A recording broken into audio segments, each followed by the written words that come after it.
안녕하세요. 바이앤홀드입니다. 오늘의 영상 주제는 금리가 인상되어 자금이 은행으로 몰리는 현상을 어떻게 볼 것인가 라는 주제로 영상을 한번 만들어 보았습니다. 제가 어제 뉴스를 보니까 금리 오르자 은행으로 머니무브, 그러니까 돈이 은행으로 몰린다라는 거죠. 그래서 정기예금이 이틀 새 1조 7천억 원 모였다라는 기사를 보게 되었습니다. 이틀 만에 이렇게 돈이 많이 몰린 것은 정말 제가 봐도 굉장히 흔치 않은 그러한 일이라고 생각을 하는데, 그만큼 금리가 너무 저금리였 여서 지금까지는 그랬는데, 기준금리를 올리니까 사람들이 다시 은행으로 저금을 해야 되겠다라고 생각을 한 것 같아요. 그래서 15개월 만에 1%대 금리 재진입할 듯이라는 요런 골자로 기사 내용이 나왔습니다.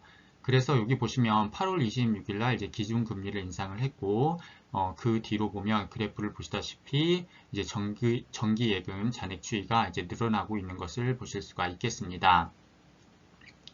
그러면 우리가 생각했었을 때, 그러면 우리 같이 ETF를 투자하고 그다음 미국 주식을 투자하는 사람들도, 그러니까 주식 투자를 하는 사람들도 그러면 조금 일정 부분 은행으로 돈을 좀 맡겨야 되는 게 아닐까라는 생각이 드실 수도 있는데요. 저는 개인적으로는 그 생각에 동의를 하지 않고 있습니다. 왜 그런지 제가 그 이유를 한번 말씀드려 보도록 하겠습니다. 우선 저의 생각은, 저는 IVV와 QQQ는 저는 은행이라고 생각을 하고 있습니다.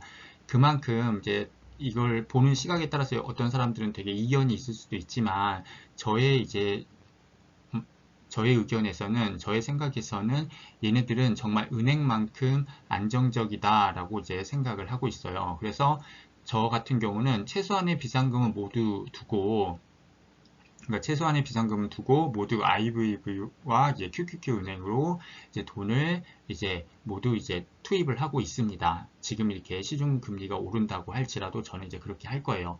그래서 개인적으로 저는 제가 가지고 있는 비상금은 한 달 월급의 한 두 달치 정도만 제가 비상금으로 따로 떼어놓고, 나머지 돈은 IVV와 QQQ를 분할 적립식으로 매수하는 데 쓰고 있습니다. 그래서 저는 따로 정기 예금이나 정기 적금 같은 거는 들고 있지 않고 있어요, 현재.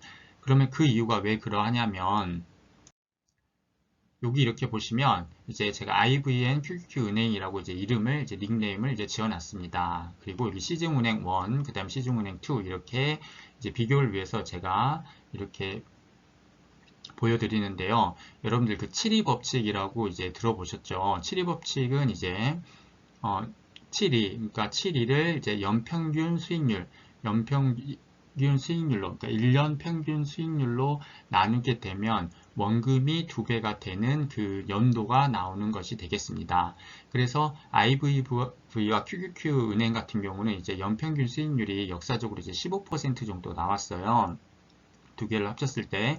그래서 이거를 72로 나누게 되면 이게 4.8이라는 숫자가 나와요. 그러니까 원금이 2배가 되는 게 4.8년이 걸린다. 5년이 채 걸리지 않는 그러한 수익률이 나오게 되겠습니다. 그런데 시중은행 원 같은 경우는 제가 우리가 그 코땡땡이 터지기 전에도 보면은 시중은행 금리가 정기예금 기준으로 한 2%대였던 걸로 기억을 하고 있어요. 그래서 이거를 1년에 2% 이자를 주는 은행 상품에 맡겼을 때, 정기예금이라든지 정기적금에 요거를 72로 나누게 되면 총 36년이라는 세월이 걸리게 됩니다. 그러니까 원금이 2배 늘어나는데 2%의 이자를 주고 원금이 2배 늘어나는데 36년이나 걸린다는 것이 되겠죠. 그리고 그럼 좀 더 후하게 쳐줘가지고 시중은행 2 같은 경우는 우리는 2%대가 아니라 3%를 주겠다. 3%를 여기 2에서 3%, 이렇게 1%밖에 차이가 나지 않지만 요거를 70으로 나누게 되면 24년이 걸립니다. 굉장히 기간이 12년이나 1% 차이지만 기간이 12년이나 단축되는 것을 보실 수가 있겠습니다. 그래서 이게 연평균 수익률이 1%가 무시할 수준이 아니라는 것이 돼요. 그러니까 이렇게 15%일 때는 4.8년, 그 다음에 4년 8개월, 그 다음에 2%일 때는 36년, 그 다음에 3%일 때는 24년이 이렇게 나오는 것이 되겠습니다. 그래서 IVV와 이제 QQQ 은행을 보면 이제 4년 8개월마다 이제 원금 2배가 이제 늘어나는 것이니까 만약에 이게 일이 이제 뭐 1,000만 원이라고 생각해 하셔도 좋고 이제 1억이라고 생각하셔도 좋습니다. 저는 이제 1억으로 한번 생각해 볼게요. 그러면 1억이 이제 5년 뒤에 이제 2억이 되고 그 다음 또 5년 뒤에는 4억, 그 다음 5년 뒤에는 8억, 그 다음 5년 뒤에는 16억 이렇게 매도하지 않고도 평가 금액 그러니까 매입 금액 플러스 수익 금액이 합쳐진 평가 금액이 5년마다 이제 2배씩 이렇게 늘어나는 것이 되겠습니다. 하지만 이제 시중은행 원 같은 경우는 이제 36년마다예요. 똑같이 이제 2배씩 늘어나겠지만 36년씩마다 늘어나게 됩니다. 그러면 어느 세월에 우리가 이거를 투자금을 그러니까 맡긴 금액을 2배로 불릴 수 있을지 정말 답이 안 나오는 그러한 이제 연도가 되겠죠. 그 다음에 시중은행 E 같은 경우는 아까 3%의 이율이었는데 요 같은 경우는 이제 24년마다니까 요 같은 경우도 굉장히 오랜 기간이 걸린다라는 것을 여러분들이 아실 수가 있겠습니다. 그런데 이제 어떤 분들께서는 이렇게 생각하실 수도 있어요. 은행은 원금이 보장되지 않냐라고 이제 말씀을 하실 수도 있는데요.